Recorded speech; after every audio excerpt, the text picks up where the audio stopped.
Thank you, all of you, for coming out on a Saturday morning. I think this is just case in point of how critical the military is to the interior, how critical it is to our communities, to our families, to the jobs, to the economy. We have been reminded that here in the state of Alaska, 17% of our economy derives from the military. Here in the interior communities, in Fairbanks and North Star Borough in particular, it's 38% of your economy. So when we're talking about a decision that comes out of the blue and snags about half of your personnel out of Eielson, this scares us all. Now, it was a good opportunity to visit with General Schwartz. He probably doesn't consider it a visit. He considers it more of an inquisition. But the fact of the matter is what we're trying to do here is to establish the facts. Because he has stated, and I believe him, that the decisions need to be strategy-driven. My concern right now is they're budget-driven. And budget-driven doesn't always help this country. And we, as much as we care about the jobs and the economy here, we're also Americans. We're also concerned about the debt. We're also concerned about our readiness as a nation. And if we were really, truly to believe that in the best interest of this country, in the best interest of the Air Force, those F-16s needed to be relocated somewhere else, I think as Americans we would say, okay, if all of the numbers work, if all of the rationale works, as Americans we can accept that. But we've been there before. As I said, we've kind of seen this movie before. We saw it in 2005. Many of you in this room were with us when we led that fight.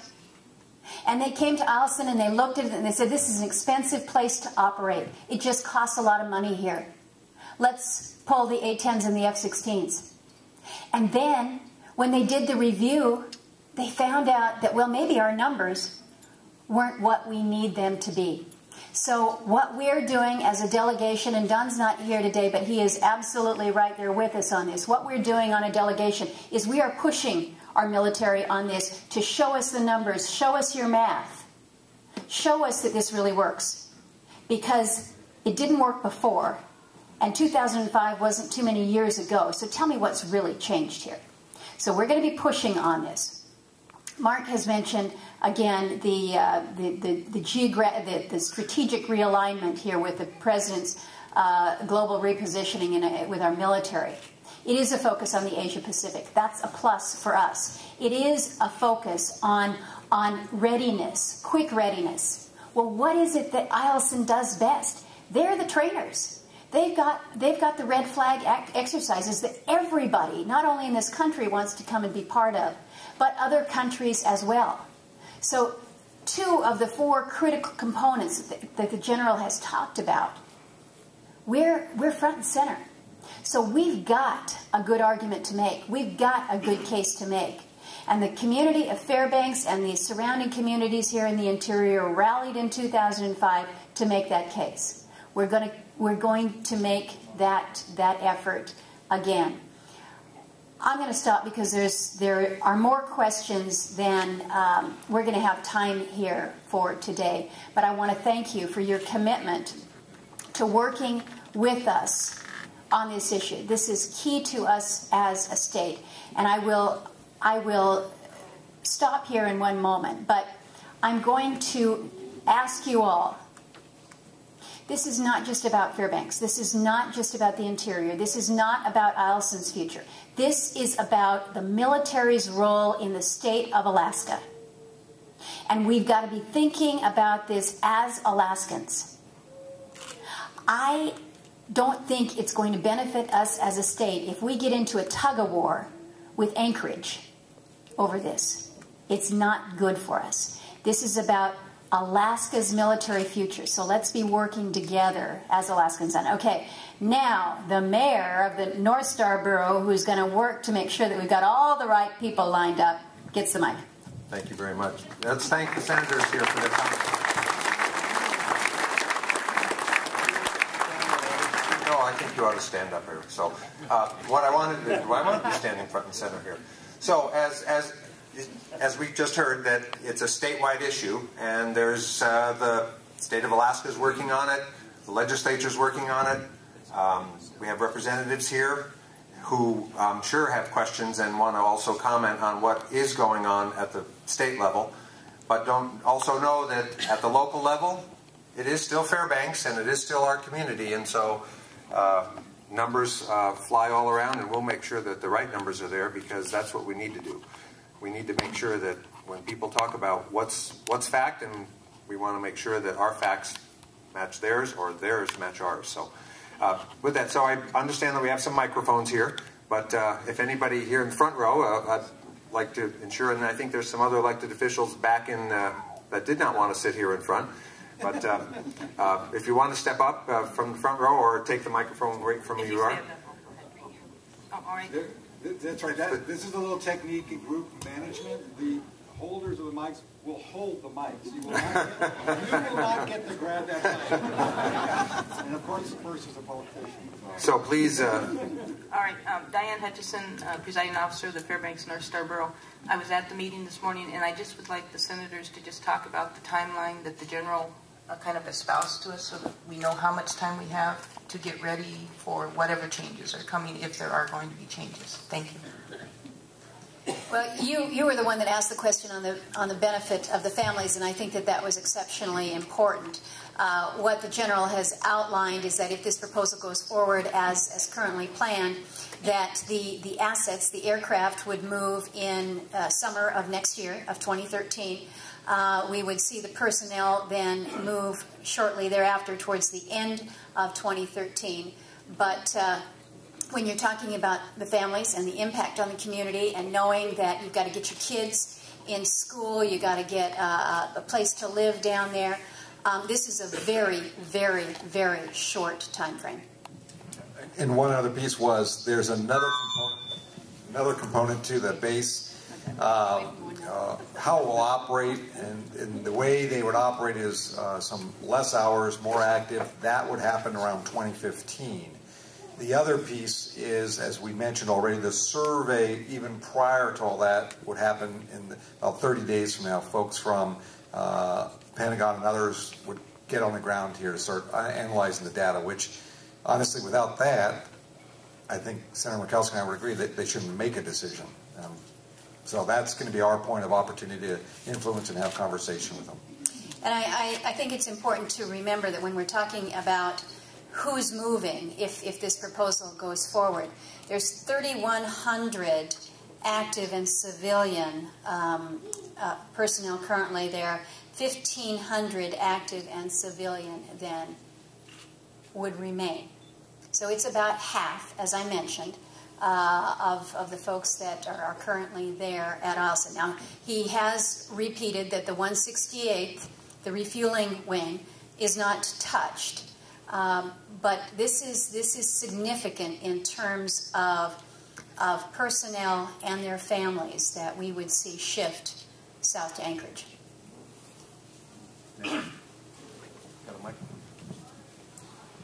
Just also so that we have the full picture, we've heard rumors that it's possible the F-16s might move, but there might be some replacement equipment that would come at some point in the future. Are those just rumors, or is there some fact there? I think it's mostly hopes. Yeah. We all want to believe that there is a follow-on mission, that there is something else that will replace it, be it the F-35s or the KC-46s. There were a couple who tried to pin the general down on that, and the general was very quick to point out, he says, look, I'm not going to make a promise that I don't know that I can keep. And they got caught short once already with the F-22s when they weren't able to deliver on a statement that they had made. So he was not able to go into further detail in terms of what may come down the road, but he did indicate that, you know, we've got an incredible opportunity with the 168th and the fact that we've got the ability to move a lot of gas through the military through there. So I took that as a little window. Yeah, and I would add, John, a couple more things. If we want to think long term, and this is the hard thing when we're dealing with these budgets and so forth, they always want us to keep us in the 1 year, 2 year kind of focus. and again, I use Fort Greely because I like to use that as an example. That's what they attempted to do when we first started this discussion with them. You know, just worry about, and actually one of the people said, you just need to worry about the 1 year. And I had to explain to them, not really. You may have to. That's not what I'm going to worry about. So what we have to do, for example, the F-35s, I would love to see some here. But, you know, I forget the exact number. I would say around 180 or so by 2017. I mean, it's 3,000 of these units they're going to build over a period of time. What I hope the military can do is not to tell us, okay, and try to make a promise that later they will not be able to uphold, but tell us their long-term strategy of that platform and what they're looking for. In other words, what kind of bases are they looking for? Because once you understand that, then it helps us understand where do we fit in this piece.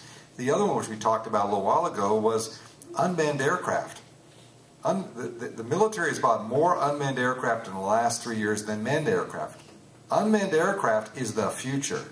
Now, I know people who fly get very freaked out when I say that because they love to fly. Well, that's great, but unmanned aircraft, more of those have been purchased through all our armed services than manned aircraft. We have incredible airspace here. We have a university developing technology.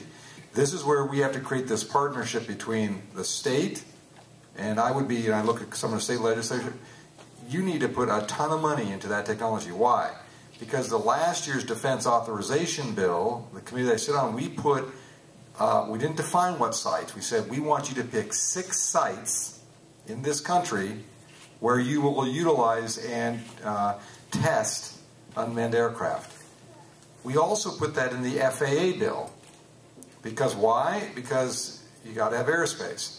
6 sites. Defense and FAA are working together to figure out what those sites are. Well, we have a great location. There's no place better. But we have to have some partnership and it's long term. Next. Since you're close by, There's a long. I can't find it. I go see that. let go. Okay. I want to be that I promise. Tammy Wilson, I represent North Pole, and I want to tell people here to start with that this is not an Anchorage and Fairbanks in the legislature. This is an Alaskan issue. They are not, the Anchorage delegation is not down there saying, great for our community that we get it. They are fighting to keep it at Eielson just as much as we are, and I'm going to make sure that that is completely clear. We're also going to be putting $300,000 that's in the budget to be able to get the best that we can for that, and we may need more than that, but you know, we're not going to give up. You know, we keep hearing it's already done, we don't need to do anything. I don't believe that. We're going to have to fight as hard as we can. My issue and my frustration is one, the state doesn't know anything. I asked about the meeting this morning, we were told, well, the state's getting more information, we don't need to hear it. Well, we're not. So just so you know, I don't know the numbers. So how do we fight back is what I want to know. We're not given the numbers. We're passing legislation right now to make it friendlier, you know, for the folks who come here so those spouses can work. We've passed quite a bit of legislation already trying to do the things that we've seen other communities to do. We're keeping all the European, Asian bases open and we're closing our own down. How do I justify that to my constituents that we're less important than overseas? Because we want to fight back, but without facts and without numbers, how are we supposed to do that? Well, one thing I know Senator Murkowski talked about at the meeting we just had, how we're going to coordinate all our efforts, because the last thing we want is bits and pieces, and then before you know it, no one's coordinating, we're on our own paths. But I will tell you, we're having as much challenge that you are having getting information, to be very frank with you. We're starting to get it now because they're hearing loud and clear. I mean, I think Senator Murkowski was kind in describing it as an inquisition, too. I mean, we are aggressive about this, and we're getting some new information. But I will tell you, just a side note, on the European bases, 2 brigades are planned to be pulled out of there. Even though for 2 years we've been telling them to do this, they finally realize maybe they should do it because it's not cost effective. The base in Guam, which is way over budget, it's $15 billion plus. They don't even have land rights resolved. We've slowed them down on that. So we're making some efforts, and maybe what we could do collectively from the delegation is maybe as we develop some of these things we're working on, make sure we share that through the groups so you have that ammunition, so you see what we're trying to do those other reductions and things that make sense. But I will tell you, when we learned about the information, it was as quickly as the public was learning. And that's why when we called the meeting with the general, and it was, the first one was in the Capitol in a little room, very small. That's always important to have a small room. So we hear you. I don't know if Lisa. Well, you raise a really important point, and this is going to be how we work together, utilizing the information that we all collectively have. Everybody's got a little bit, access to a little bit of something different. As Senator Begich has mentioned, we are just now trying to drill down to get some of these numbers. The General, the Air Force will confirm that the projected $32 million worth of savings is, he hasn't said it's over just, 5 years. Yeah, over 5 years. He hasn't said that it was just a number pulled from the sky, but I have to believe it was a number pulled from the sky. And so there's going to be a lot of work that's going to go on from a lot of different places to try to pin down exactly what we're talking about here. So when you express your frustrations, and I share them with you, that you don't have the numbers, I don't think they have the numbers either. And that's where we challenge them, because we know what goes on here. We know what it costs. We know what's coming down the pike in terms of opportunities or challenges for us. So what we've got to be doing is working at the federal, state, local, at all levels to make sure that there is an information gathering and sharing, so that we're all talking together. And I'm really pleased to hear you say that from the legislative perspective, we're all in this together. I think that is going to be key for us. What we need to do, we're talking about this consultant that's going to come on. Well, we got smart people who really know what to do, but they're not going to be necessarily based here in Fairbanks, Alaska. We've got to have a coordinated system. We don't have one yet. That's what we've got to build. The AmFAS team's going to be meeting with the governor next week. I'm going to be meeting with the governor next week. We're sitting down talking to the folks that want to be the consultants. We're talking with all of you at the local level. The mayor here is organizing from the borough perspective. But ultimately, we've all got to be coming together to share the information, or we're no better off than when we started. And you should have been in that meeting. We've got one waiting. One of the pieces that we did discuss in that meeting was, we can sit here and ask the questions, and we're going to get information back from the general. He said, I can't answer all of these questions that he was asked today. But the other piece is that, and it was pointed out that the consultants, and some of us don't like the word consultant in here, but they're the people that can get into the doors all the way up, as we heard, up to the level of you can't comment any further because there's non-disclosure statements, but they can get right up there and they can find out the information and give it back to us, so that we can ensure that as we talk about it here, whether we're talking to our state legislators or we're talking to our senators, we can have that exchange and assist and be able to get to the level. So I just want to add, I want to complete your sentence here, if I may, because we have here in Fairbanks the access to a lot of information that the military doesn't have. And we learned that in 2005. We were able to correct them, and they were forced to readjust. So this is where all of you come in, is gathering the information here, because back there in the Pentagon, they're just guessing. Thanks for that addition. I see some other There's one already with the mic. senators here. And Can I suggest something here real quick? Yes. Show me the people who have the mic. And who else? Over here. Senator. So you see the people, Might wanna get down to identify. If you're next to the mic, that's who we'll talk to next. Just make sure people know. They You can might want watch to come you. down to the center here. I'm Bob Hadukowicz, CEO of Air Alaska. I'm uniquely suited to talk about this from a strategic and cost perspective. I travel almost daily to Anchorage to be at our headquarter office, but we have large operations in Fairbanks and Anchorage, and I have a great concern when they look at their strategic versus cost analysis, that they look at the congested airspace in Anchorage versus the airspace in Fairbanks. We have Anchorage International, Elmendorf Air Force Base, Merrill Field, Lake Hood, an expanding valley, operations of private aircraft. you add a fleet of F-16s into Elmendorf, and it's going to cost commercial aviation a significant amount. Thank you. You know, Bob, the general was asked that question, and he responded, and he said, well, you know, we used to have 3 squadrons down there at Elmendorf, and it worked. But think about that. When, you know, how many years ago was that? Probably a dozen years or so. Think about what has happened with the volume of air traffic, and you know full well. It's escalated.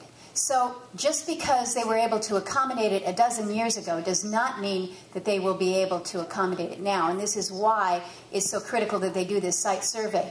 I asked the general to make sure that when they do the site survey, they not only bring the bean counters, and I don't say that with, you know, in a negative way. These guys are tasked to just kind of look at the numbers.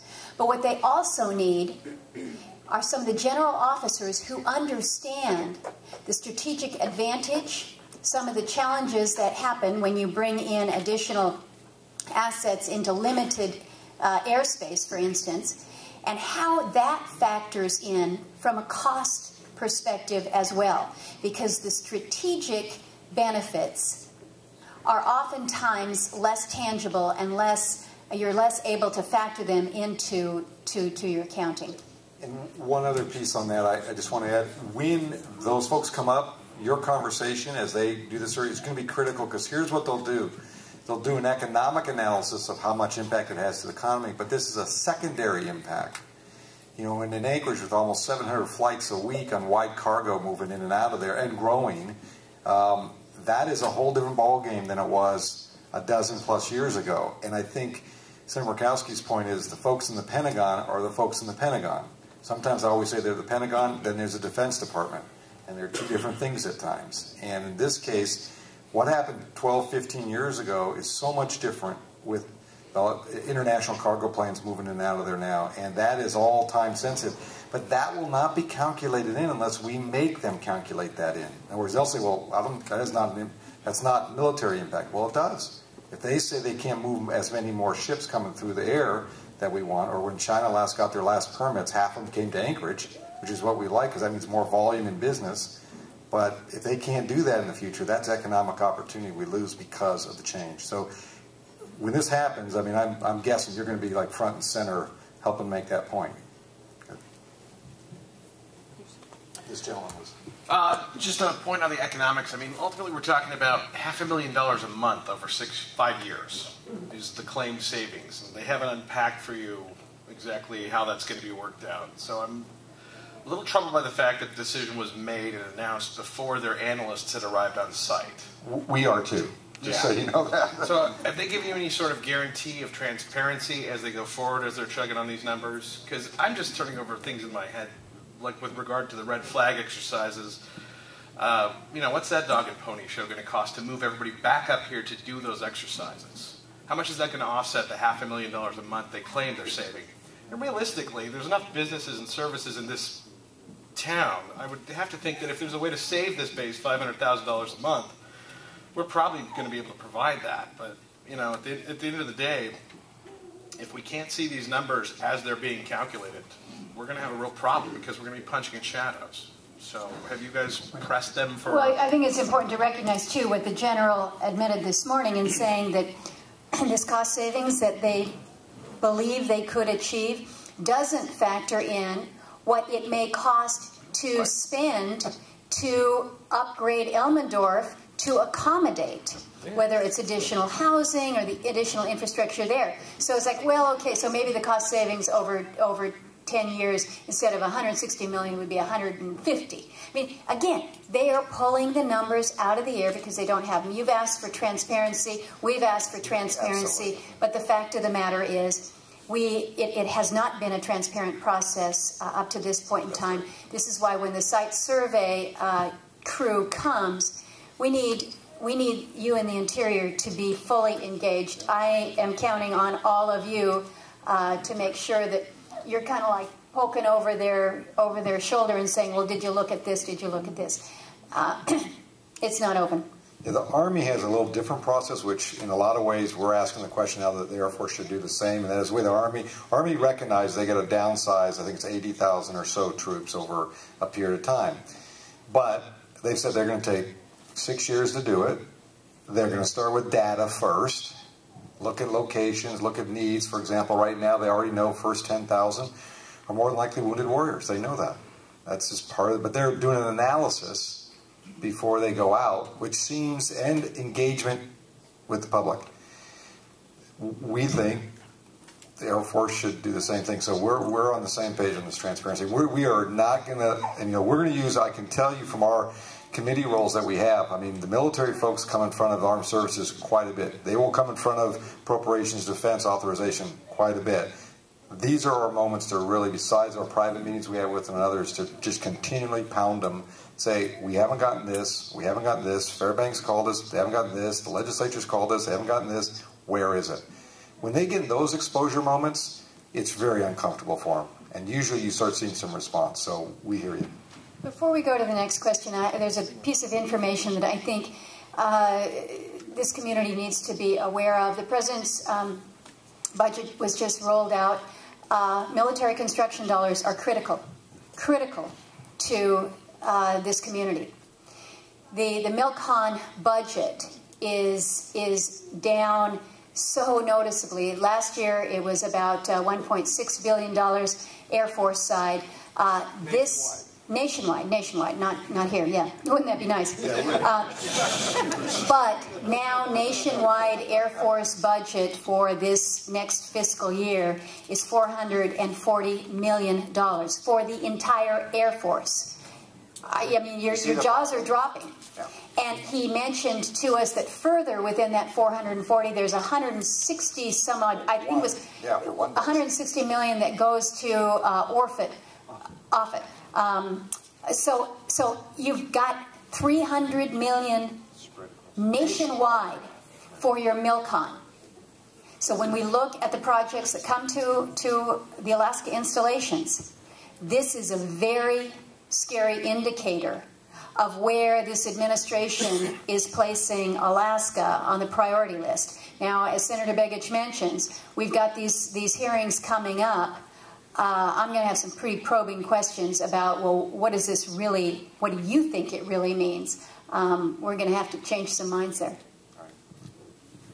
Thank you, Senators, for coming out, and Mayor for running this. I'm Ron Jones, City of North Pole, elected official. I work right next to Doug there, Eielson. So, and Doug and I were just down in Juneau. We were talking to Tammy. We were talking to the governor, lieutenant governor about this issue, and others, of course. But you know, we make good points. And first of all, I'll say thank you all for helping myself and my coworker here and others to realign our jobs so we didn't lose our jobs. Because we were on that list to lose our jobs at Eielson, and they realigned and kept our office open. Our office is an integral part of Red Flag. Senator Murkowski, you asked, was there forethought in our jobs going away? No, there wasn't. I don't think there's forethought here in what they're doing. You know, we talk about airspace. It'd behoove them to bring 22s up here versus the 16s down there. And as the General mentioned, if we send them down there, now we're going to bring them back for 3 months for red flag exercises. I'm sorry, we crunched the numbers in my office. You're not going to save any money. You're actually going to incur a bigger cost by doing that. Because now you have to pay for TDY funds, you have to pay for housing, and per diem while they're up here. And fuel. And fuel. Now, we talk about the 16s going down, and you bring up fuel. Now the jets that are playing down there between the 22s and the 16s, they both have to do a drag, what we call a drag, for fuel to come up here to play. Again, you haven't saved any money, because you still got to pay for that fuel for them to leave Elmendorf come up here.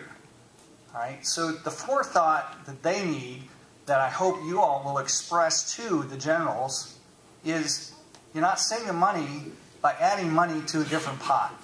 You're just spreading it around. And we do have a great airspace up here, and being part of Red Flag, you know, there's a lot that goes behind the scenes that they may not see and we'd be more than glad to show them, because you're not doing anything or benefiting anybody by taking the 16s down there. Good point. Good value asset right there. Yes. Oh, whoever has the mic, Janelle, back here. Yeah, I'm Gotta just, look for the people who have the mics. That's how you get. There we go. I'm just Joe Public, who happens to work out at Eielson. And as far as red flag goes, the community really doesn't see anything. The guys out at the base, they don't come into town. They fly in, they're out there, they get everything they need right there on the base. The only thing we get is fuel. We sell them fuel. Now, both of you guys are on the committees that make the decisions. And I have a document here that I pulled up online. It's the U.S. EU-COM release. It's a command statement on force posture. The Air Force's posture is a reduction of legacy aircraft, 1 Air Force A-10 squadron from, I'm not going to butcher the name, in Germany, that'll be reduced in fiscal year 2013. And the 603rd Air Control Squadron in Italy will be reduced in fiscal 13. That's it for Europe. Now, we're all worried about the economy, not just Alaska's, but the nation's. Why are the bases in Europe remaining open, where we're paying foreign contractors to do the jobs, and the bases in the U.S. close, putting Americans out of work? Great question. Is exactly why in the defense authorization bill we have mandated the military start reducing. But this kind of information, as we deal with this budget, these are the questions we're going to ask them. We're going to be very harsh about it, to be very frank with you, because if the argument is we're there because they're our allies, so forth, that's one argument. But the reality is there's a lot of World War II models in Europe that have to be rearranged. So we agree. I agree with what you're saying there. I think we understand this. And this budget process, these are going to be the hard questions we're going to be asking them, because it doesn't make sense, some of the reductions or lack of reductions in the international arena, when the whole shifting is Asia Pacific. So your point is exactly where we're at. We agree with you. So you're going to see, again, the budget was just handed to us Monday, and our hearings in the Budget Committee just started. Appropriations will be starting soon, and our Defense Authorization Committee just started this week. So now we have the data from what they're proposing. Now we get to ask them the questions, and it'll be interesting to see how they respond. And my bet is they're not going to give us the responses, because usually we don't get as solid responses, so we have to drill pretty hard. And not that I would encourage you to watch C-SPAN, where we'll have these opportunities, but you'll see it. And both of our websites will talk about our committees that we're going to be on when we have these hearings. So we hear you. Just very briefly, because this is an important point that I think people are asking all over the country. Because Alaska is not the only one, Eielson is not the only one where we're seeing assets moved or repositioned or retired. There's over 33 states that are involved, and I can guarantee you that in each one of those 33 states, they're saying the same thing. Why aren't you looking at the overseas installations that are a huge money drain? This is something where when we look at the military construction dollars going out the door, when you look at what we're paying to keep up some of these older facilities that have truly outlived their purpose. If this administration is truly going to realign this global restructuring, and it's going to be focused to the Asia Pacific, then they've got to come out of the Cold War mentality and the support that has been provided there, and make sure that they're putting the money where they're saying the strategy is going to go. I think right now what you're seeing play out is, God forbid, politics. And Right now, the Air Force certainly has the attention of the Alaska delegation on this issue, and we're going to fight tooth and nail to make sure that they understand what goes on here and why it's important. But I think that this first step is one that perhaps has a little more political overtones in it than I would like to suggest that our military usually does. But they're dealing with a real budget hit. $487 billion they got to find in reductions. That's a lot of money. If Congress can't figure its act out, there's going to be another $500 billion in sequestration that comes to DOD. How are they going to meet that? And so they're looking at this and trying to figure out how they deal with it. That's why when I started my comments earlier and said this needs to truly be strategy-driven and not budget-driven, that we got to be working together on this. Your point's really well taken, though. Thank you. Hi, I work at Eielson. I'm also a private pilot. Could I see people's hands or how many private pilots are in this room? I know there's lots. Oh, there's got to be more than that. I've flown for 24 years in Alaska. I've been wing to wing with an A-10, and you got tremendous opportunity up here for free airspace. I mean, you got the biggest, beautiful country in the world, and I don't understand what they're doing. Your point is, again, one of the great assets we have here. If you talk to our colleagues about military utilization of airspace in their communities, all they do is get complaints on everything. We have so much. That's, again, why, as we think about this, as Representative Wilson said, this is a state issue. We have great assets to offer. We just got to figure out how to make sure we make that pitch at the end of the day. That's not an emotional pitch, that we have things that no other place has. And airspace and ground space are the two things that are critical, especially airspace for the Air Force, because they are doing all kinds of stuff. They need lots of space, and down in lower 48, I can point to community after community where they don't want them using the airspace anymore. So it's a good point. It's one of the intangibles that I was talking about earlier. This is a huge asset, but how do you value that? How much monetary value do you assign to that? Well, if you're Air Force and you're looking to train and you're talking about readiness, it should be head and shoulders above the other criteria out there. But we know what the elephant under the rug is. It's our energy costs here. And when you look at what it costs to keep Eielson operational, whack, you look at what goes on with the energy and all of the other good things. The airspace particularly, as good as that is, as good as our strategic location is in the globe, as wonderful as it is that we have communities that embrace our military and welcome them, as opposed to some other communities around this country that do not have that attitude. The Interior has bent over backwards to make sure that J Park is an incredible training range. The aviators, all of you guys that have your small pilot's license, all of you that are flying, you know you've got to make some compromises. Those of you guys that go hunting, they're looking for your moose. You know you have to make compromises to accommodate our military, and we do it. And we do it gladly, because we're going to stand behind our military. But then when it comes time to make sure that the military is working with us, they need to be working with us.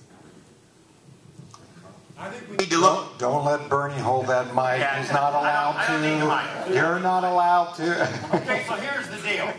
I think this is a blessing in disguise. Military doesn't want to be here? Great. Give all their land and their assets to the city of North Pole. And let's develop it into the best business park in the world. Yeah, let's do that. When they talk about energy, it irks me. They have a coal power plant out there and they have steam heat. They're buying the coal from Yucca Valley Mine. It's mined in Alaska. They get a damn good price for their coal. I think they're bullshitting us. Liars lie. The numbers don't. I mean, they haven't given us the numbers. So kick their ass out, and if they want to have maneuvers, we'll lease them airspace. North Pole, lease them airspace. North Pole, lease them buildings. We should have 200, 300 jets there every day doing maintenance out there. We should become the maintenance hub of the world out there because we're on the polar route. We should look at this as a hell of an opportunity. Kick their asses out, and when they want to use it, we'll charge them. Bernie's our consultant. And they'll be coming to you and saying, whoa, wait a minute, what have we done? And you know what's... Can we please pay you folks? We want to stay. What I love about Bernie, he needs no coffee, no caffeine, no mic. He is... Thank you, Bernie. And we've got one back on this side. I'm Bill McDonald. I'm retired Air Force. Spent a number of years at Eielson, and I also was fortunate to work on the Save Eielson program. The point I want to make is that there's just a host of data here. Mark Hamblin still got some, but we had a lot of it that we had boxes of it when we were working the program. We caught the Air Force double accounting. They looked at warm status as a primary saver up there. We caught them overstating what the savings would be at the power plant. And I think it's important to get the word out, Mr. Mayor, to try to get these people that have some of this data still in their hip pocket out there of what we found. One of the things that I already see going on here, if the proof of concept is that the F-16s are going to continue to support red flag up here. They've got to still have the shop space, which is already co-located with the Guard. They're going to TDY those people up. This gentleman over here somewhere, I don't know where he went, here he is, just brought up the point that we got double accounting obvious in that process because they don't have to point out the TDY and per diem costs of bringing those birds back up here to operate. Right now, all they got to do is talk about the inherent savings on the sport tail that they pull out and take away. So this data is here, if we can just get it. Good point. We're working to gather that, Senator Stevens led this effort in 2005. We've asked for some of those boxes that are in people's basements to be taken out and dusted off because, again, 2005 was not that long ago. The general did remind us that once an installation gets on a BRAC list, it stays on that list for that next round. So just kind of file that one away. I thought it was kind of interesting. It's like once you've been audited by the IRS, you're kind of on their list. Apparently this is the same way. But we also have heard that both of you have said no BRAC vote on your part anyway at this point. So I don't think you're going to see, you will not see Congress authorize a BRAC round certainly this year. It's just not going to happen. But I would suggest to you that there's not a scenario, I don't think, that within the next 5 years that there is going to be a push for a BRAC round, and with the drawdowns that we are seeing in Air Force, in Army, and Marines, that I think you will see another round of BRAC. Not that we like it, but when you look at what's happening with the budget and what is happening with the force structure, I think that's something that we got to deal with. That's why we need to be looking at this as more than just Eielson. This is why we've got to be looking at it from the perspective of all the Alaska installations, because BRAC is something that is always hanging out there.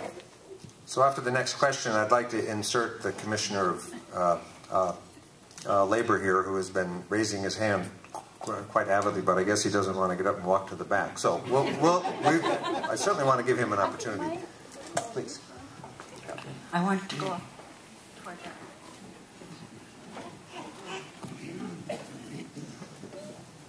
I just want to see who I'm speaking to, and who came all the way from Washington to hear our concerns about the move to Anchorage. It needs to stay in Fairbanks. As an Alaska Native and being an American citizen, I was raised in the Nana region, and here in the Doyon region, it would be very wrong to close the United States Air Force Base. And I strongly support the United States of America. And I think, although I was raised in rural Alaska, I was taught that let your yes be yes and your no be no. We should not be having this meeting again. I don't understand all the finances, but as a person who got laid off after 17 years with one goal and one plan, to work for a company and to retire, I do not agree with the man that shout and walk out. Jobs are important, and Fairbanks is part of the United States, and it is important that the Air Force remain here. And as an Alaska Native, I strongly encourage the United States to remain in the Doyon region. Thank you. Thank you. Thank you, and I think it is important to note that, again, General Schwartz repeated many times that there clearly is a role for Eielson. He's not sending the message that that Eielson will lose its relevancy.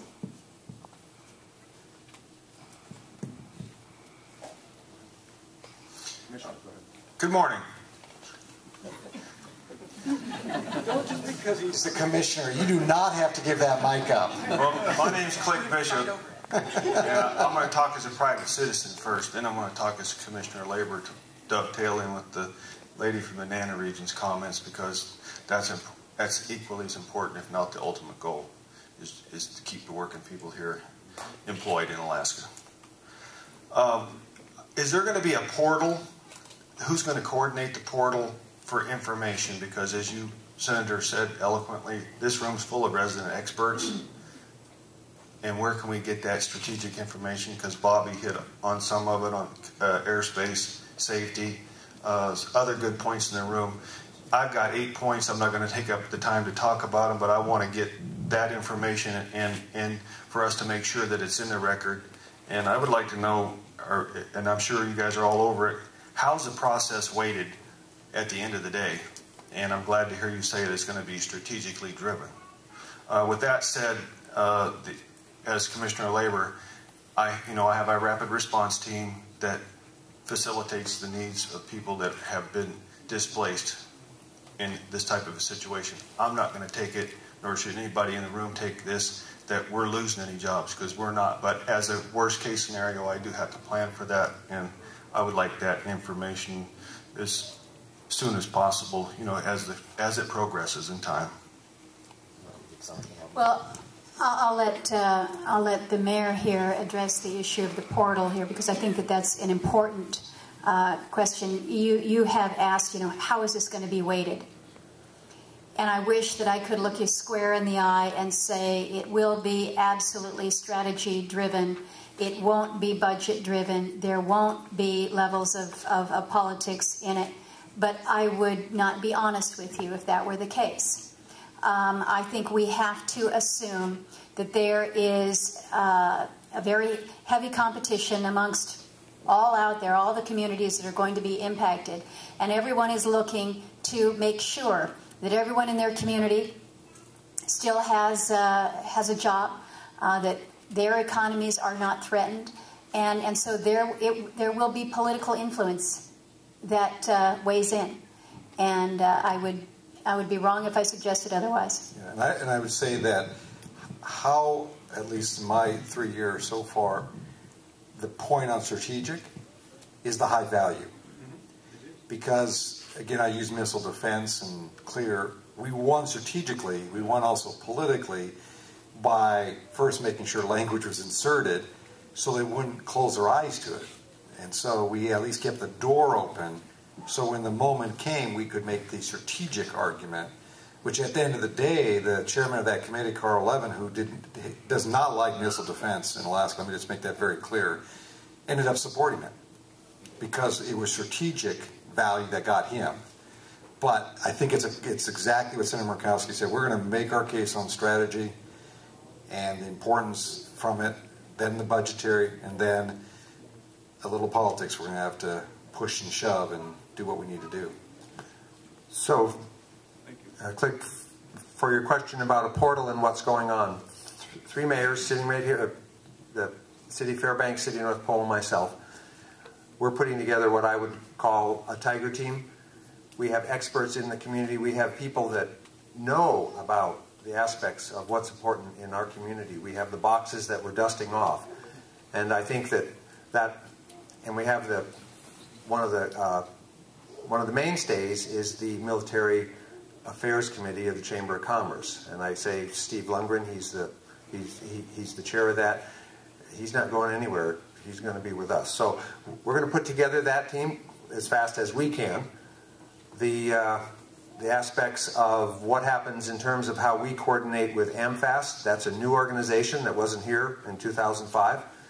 And they're having I guess I'd call it an emergency meeting next Wednesday, I believe, with the governor. So trying to keep all that together, and how when we ask for transparency and we don't get it, because we ask for transparency in this morning's discussions, and we'll get back with you, and I think we all know kind of what that means.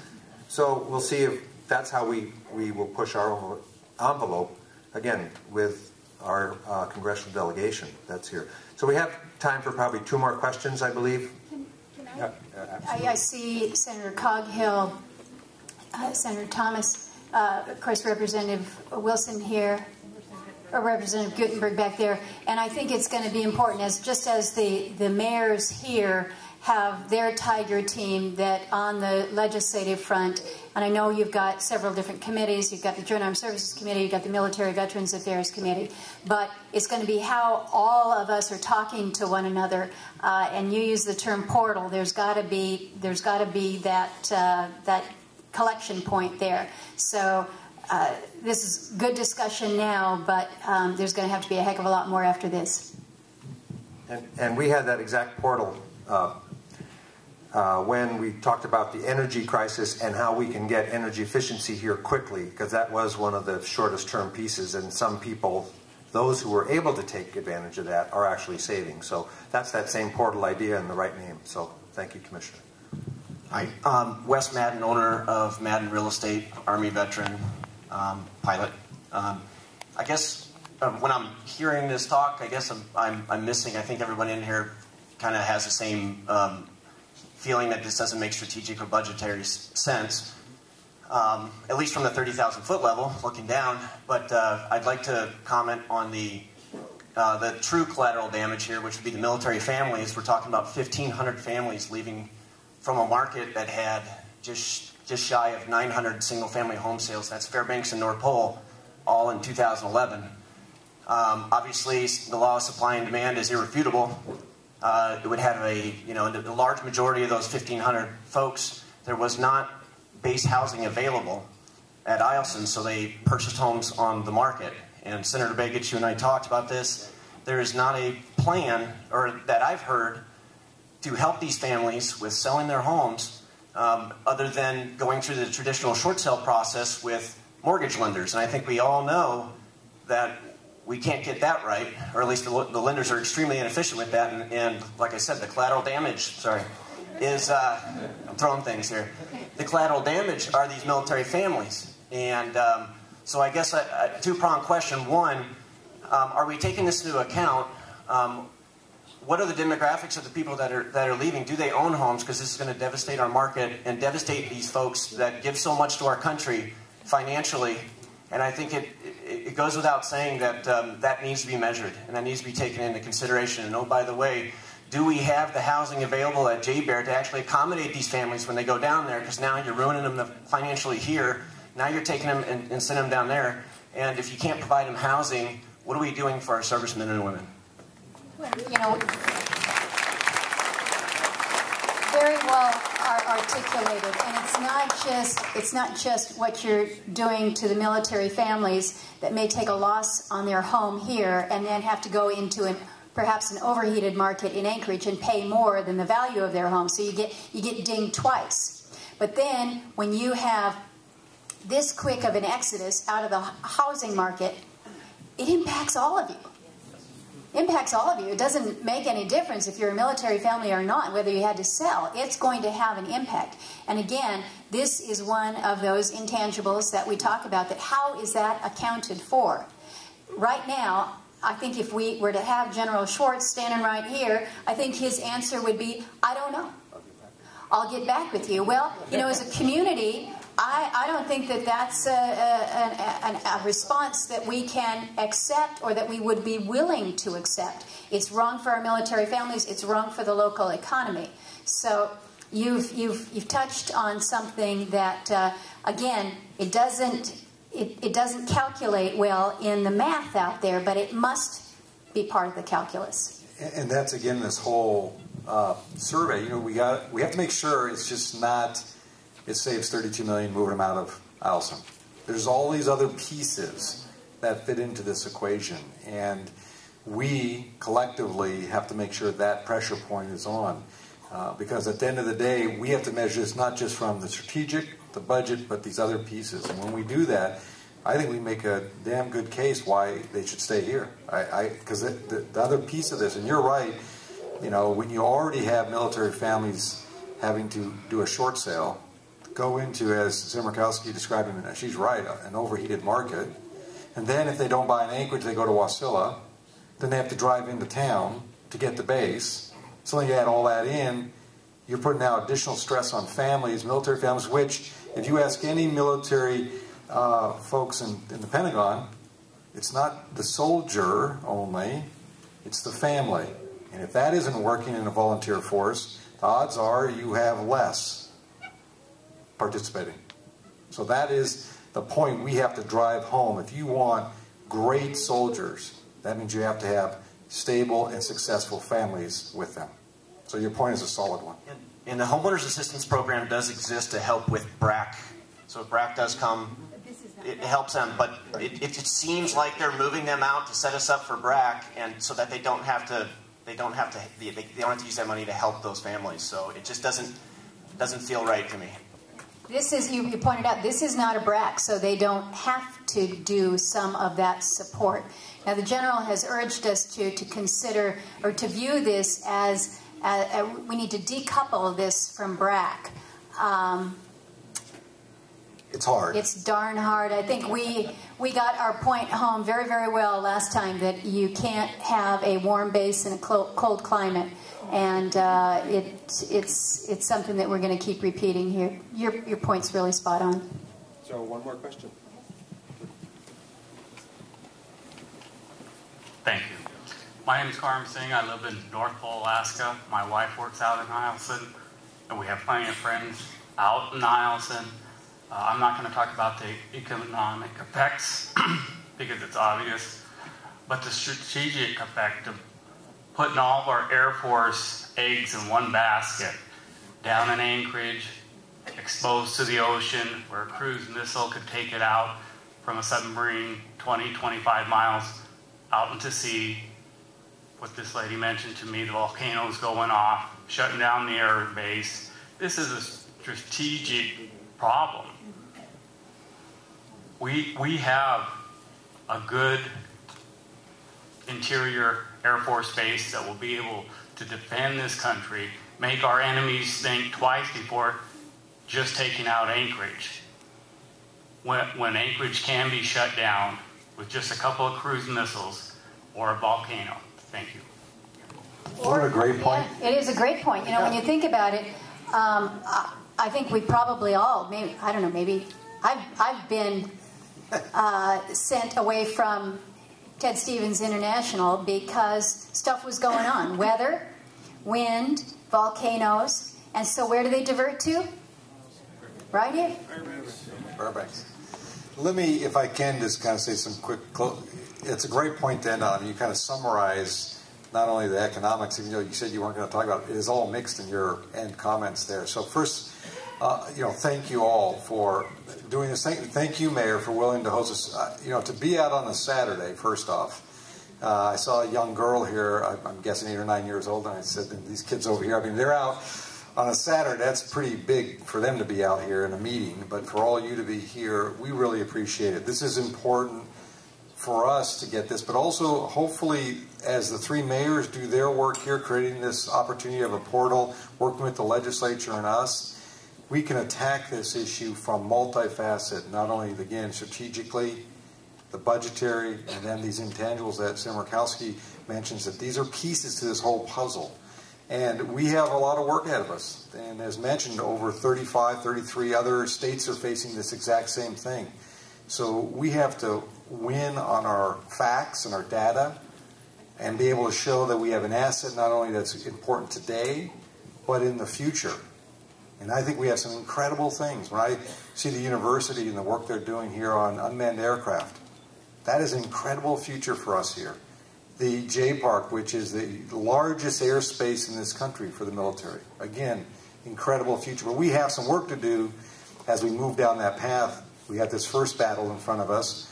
But to win the war in the long term, it means working with the state and others to figure out what are those assets that we can partner to make sure they're there. So when and if BRAC comes down the road 5 years from now, or 3 or 10, that our bases, and I say our bases, statewide, are the best to be offered to the military and have the best assets. That's what we have to think about. So I can't say enough for all of you coming out today and being here, and the mayor and the city council and their work. So thank you very much for coming out today. And I will very quickly offer my thanks and my appreciation. I tell you, ladies and gentlemen, I think we win this, and I think we win it for all the right reasons. We win it because of our strategic location. We win it because we have the best of the best when it comes to our training grounds, our airspace, our training grounds on ground. And when the facts are with you, it's really tough for the politics and the pressures that come from elsewhere to take over.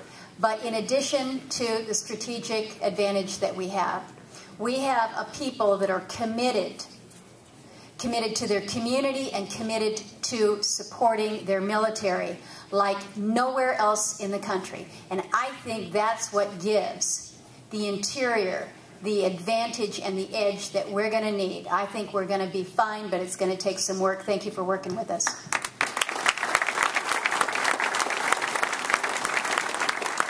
So, just a couple of final notes here. First, don't stay away too long. Come back often, because the weather's improving. We flew it in. So there's some handouts in the back, but there's also some public opinion messages for the 2 senators. Their websites can take comments. Don't delay. Again, right now it's the budgetary world that they're in, and they get to hear all of this. Our portal will try to put that together as quick as we can. We're working on some of those aspects right now, but again, the federal budget's out there, and that's what they started with. They said you can't spend as much, so therefore we got to change the game. There's about 150 sets of other handouts, maps, legislation that the 2 senators have co-sponsored to say stop dead in the tracks, and we'll have another one of these soon. We certainly have not seen the schedule of when the strategic team comes up here and goes to Anchorage and goes elsewhere. We just heard that they will be happening. If we can get any kind of a public discussion with them or with their superior teams, we will certainly have that. And I want to recognize General Katkus here in the audience, man in uniform today. If I have it correct, you are the chair of the MFAS team, who directly takes some pretty tall timbers in the military and state here, and gives information directly to the governor. So thank you for being here and hearing it firsthand. And so with that, thank you all for this Saturday noontime. And if anybody wants to stay, the Fairbanks North Starborough Assembly continues with their their retreat, so you'll see them retreat. But right now, I thank you for spending your time here, and all of you, thank you very much for this.